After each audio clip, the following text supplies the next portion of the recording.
चंद्र ग्रह धन से भर देंगे आपके भंडार। मन का कारक ग्रह जल से कैसे होता है प्रभावित? जल से जातक की जिंदगी पर पड़ने वाला हर असर कुंडली में चंद्र ग्रह की बताता है स्थिति। जातक की मनोस्थिति को कैसे प्रबल बनाता है चंद्र ग्रह, बता रहे हैं ज्योतिषाचार्य राकेश चतुर्वेदी जी, सिर्फ धर्म ज्ञान पर। नमस्कार, मैं हूं आपके साथ नम्रता शर्मा। मेरे साथ हैं जाने माने एस्ट्रोलॉजर राकेश चतुर्वेदी जी। सर, बहुत बहुत स्वागत है आपका। जी नमस्कार, जय श्री राम। और आज के इस वीडियो में हम बात करेंगे जल की। दरअसल जीवन के निर्माण के लिए जो 5 तत्व जरूरी होते हैं उनमें से एक तत्व जल भी है, और इस जल का कनेक्शन ग्रहों से भी है। और किस तरीके से है, कैसे आपके जीवन पर ये असर डालता है। अगर आप पानी वेस्ट करने के आदी हैं तो ये किस तरीके से आपको नेगेटिव थॉट्स से भरपूर कर सकता है, किस तरीके से आप पर प्रकोप डाल सकता है, इन सब पर चर्चा करेंगे। इसके अलावा जल से कैसे धन सुख की प्राप्ति हो सकती है, संतान सुख की प्राप्ति हो सकती है, इन सब पर भी चर्चा करेंगे। सबसे पहले महत्व बताइए। जी नम्रता जी, बहुत अच्छा विषय लिया है आपने, क्योंकि कहीं ना कहीं ये एक सामाजिक दृष्टिकोण से भी बहुत अच्छा है। आज हम जल के लिए सबसे ज़्यादा संघर्ष कर रहे हैं, खास करके शहरी क्षेत्रों में भी और ग्रामीण क्षेत्रों में भी। कहीं ना कहीं हम लोग इसके अस्तित्व की लड़ाई लड़ रहे हैं, और ये हमारे जीवन के लिए सबसे महत्वपूर्ण है। सबसे कह लें कि सबसे सस्ता पदार्थ था, ये मुफ्त में मिलने वाली चीज़ थी, लेकिन आज सबसे संघर्षरत चीज़ बन चुकी है। तो जल हमारे लिए बहुत महत्वपूर्ण है, ये सामाजिक दृष्टिकोण से भी और ग्रही दृष्टिकोण से भी। ग्रही दृष्टिकोण से कैसे कि कुंडली में ज़्यादातर ग्रहों को जल कहीं ना कहीं से प्रभावित करता है। कहीं ना कहीं सबसे पहले जो इसका कारक ग्रह है वो चंद्रमा है। चंद्रमा जल तत्व का ग्रह है, तो इसलिए सबसे ज़्यादा प्रभावित करता है। और जिस पृथ्वी पर हमारा निवास है, जिस पर हम इस जीवन का भोग कर रहे हैं, उसका लगभग अधिकतर भाग जल से ही प्रभावित होने वाला है, और जल सुख से ही प्रभावित होने वाला है। तो हमारे लिए सबसे ज़्यादा प्रभावी जल है, और हमारे जीवन में ग्रहों को प्रभावित करके ये कहीं ना कहीं हमारे लिए धन सुख, और साथ ही साथ बेसिक तरीके से इसको हम समझें तो सबसे ज़्यादा प्रभावित करता है संतान सुख के भाव को। ये हम जानेंगे आगे, लेकिन इसके साथ साथ मातृत्व सुख, जो हम आजकल सबसे ज़्यादा देखते हैं, लड़ाई लड़ रहे हैं कि हमें मातृत्व सुख की प्राप्ति नहीं होती, या बच्चा होता है फिर भी वो हमें रिस्पेक्ट नहीं देता है। ये सब पीड़ाएं हम अपने जीवन में झेल रहे हैं, और लगभग मुझे लगता है कि हर दूसरे घर में ये पीड़ा आपको दिख जाएगी। तो कहीं ना कहीं डॉक्टर, ज्योतिषाचार्य और पंडितों के चक्कर में हम परेशान रहते हैं, लेकिन अपने घर में ही कुछ ऐसी क्रियाएं करते हैं जिससे हम अपने ग्रहों को पीड़ित करते रहते हैं, और हम उसके लिए पूजा हवन करा के सोचते हैं कि हमें शांति मिल जाएगी, जबकि हम रोज नित्य कर्म में उसके लिए हम गलतियां कर रहे हैं। नम्रता जी, तो उन छोटे छोटे चीजों पर ध्यान देने की जरूरत है जो आपके जीवन में बड़ा असर डाल सकती हैं। खैर, धन सुख की आपने बात की, तो अब सबको पता है धन तो कितना जरूरी है हम सबके लिए।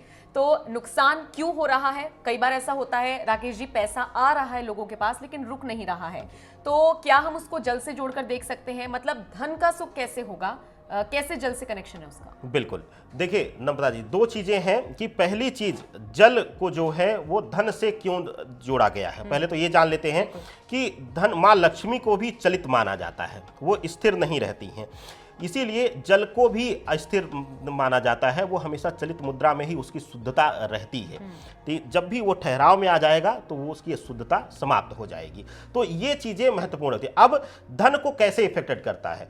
अगर कहीं से भी आपकी कुंडली में अगर सूर्य पीड़ित हो रहा है, या सूर्य के साथ शनि की युति या दृष्टि आ रही है उस घर पे, विशेष करके अगर सूर्य लग्न में बैठा हुआ है, या फिर पंचम भाव में है और सप्तम भाव में है, इन तीनों घरों में अगर है सूर्य, तो आपके लिए मान सम्मान में पीड़ा। अगर आप वेस्टेज करते हैं जल का, बेवजह का वेस्टेज कर रहे हैं आप, की जरूरत है 1 लीटर पानी की, और आप पूरा 50 लीटर के बाल्टा लेकर पलट दे रहे हैं, हाथ पैर धुल रहे हैं, या टैब खोलकर आप ब्रश करते जा रहे हैं और गिरता जा रहा है पानी, तो आपके लिए वो अगर वैल्यू नहीं रख रहा है, लेकिन आपके ग्रहों के लिए वो वैल्यू रख रहा है।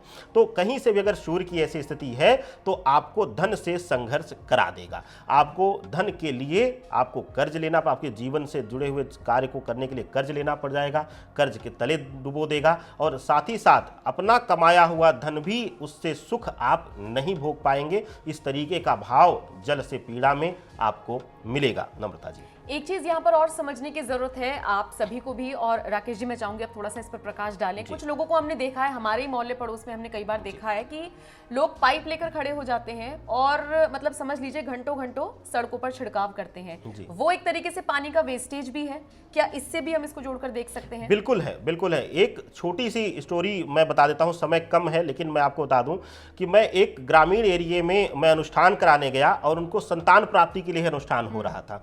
5 ब्राह्मणों को उन्होंने बुलाया था जिसमें मैं मुख्य आचार्य था और मैं बैठा हुआ हूँ, उनको देख रहा हूँ कि वो उनका बच्चा वहाँ ग्रामीण एरिया था तो मोटर चला के वो बैठा हुआ है और पानी का वेस्टेज कर रहा है और वो खुद जा रहे हैं। जो पानी से हाथ पैर धुलने के लिए उन्हें सिर्फ 1 लीटर पानी की आवश्यकता होती, वो पाइप लेकर और आराम से बाकायदा धुल रहे हैं। मैंने वहीं तुरंत अनुष्ठान रोक दिया। मैंने कहा ब्राह्मणों को आप विदा कर दीजिए। तो बोले क्यों आचार्य जी? मैंने कहा कि यहाँ तो आपको लाभ ही नहीं मिल पाएगा, आपको जो जरूरत थी जितनी ज़्यादा उससे ज़्यादा आप वेस्टेज कर रहे हैं तो उसका पीड़ा ले रहे हैं। अब पीड़ा क्यों मिलती है नम्रता जी, इसको जानना जरूरी है। देखिए, जल को माँ गंगा से उत्पत्ति का कारक माना जाता है। क्यों?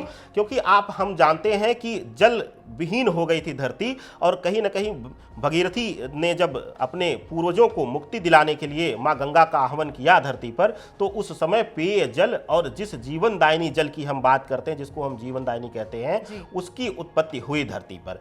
अब जल जो आ रहा है वो माँ गंगा की गोद से आ रहा है, तो कहीं ना कहीं उसको संतान भाव का कारक माना जाता है, संतान सुख का कारक माना जाता है। तो अगर कहीं से भी आप जल की वेस्टेज कर रहे हैं, आपने बताया कि लोग रोड पे फेंक रहे हैं या बेवजह बाल्टी भरी हुई है उसको उठा के नाली में फेंक दिया, इस तरीके का अगर आप हैबिट आपकी है तो कहीं ना कहीं आप इस पीड़ा से भी ग्रसित रहेंगे, संतान सुख के भाव से भी और धन की पीड़ा से भी आप ग्रसित रहेंगे ही रहेंगे।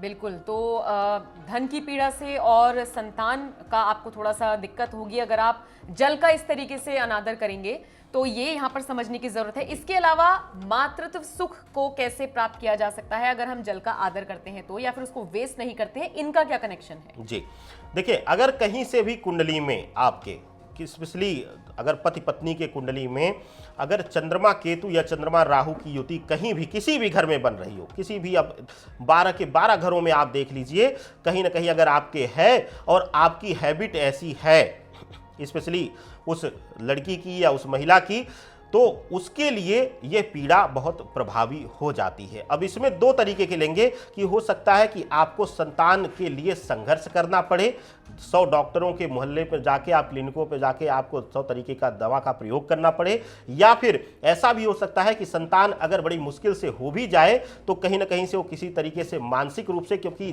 जल यहाँ पर संचरण का कारक है, हमारे जीवन का, हमारे शरीर का सबसे मुख्य तत्व है, तो कहीं ना कहीं देखा जाएगा कि बच्चे में मानसिक डेवलपमेंट कम होगा। और इसके साथ ही नम्रता ऐसा भी होगा कि सब कुछ अच्छा हो, बच्चा बहुत तेजस्वी भी हो जाएगा, तो ऐसा हो जाएगा कि आपके ही धन से पढ़ लिख कर वो आपको ही सम्मान नहीं देगा। तो ये पीड़ा भी बहुत बड़ी पीड़ा है। शायद संतान ना होना वो ज्यादा सुखी होगा, लेकिन होकर उसको अनादर करे, ये पीड़ा उसके लिए शायद सबसे भारी होगी। बिल्कुल। तो देखिए, यहाँ पर ये समझने की जरूरत है, रोजमर्रा की जिंदगी में हम इतनी छोटी छोटी गलतियां करते हैं, लेकिन वो किस तरीके से आप पर असर डालती है, हम पर असर डालती है, ये समझना बेहद जरूरी है। तो आज आपने जल का महत्व जाना और किस तरीके से आपके ग्रहों से इसका कनेक्शन है, ये आपने समझा। उम्मीद है ये वीडियो आपको पसंद आया होगा। बहुत बहुत शुक्रिया राकेश जी तमाम महत्वपूर्ण जानकारियां हमारे दर्शकों तक पहुंचाने के लिए, और आपका भी बहुत बहुत आभार इस वीडियो को देखने के लिए। नमस्कार।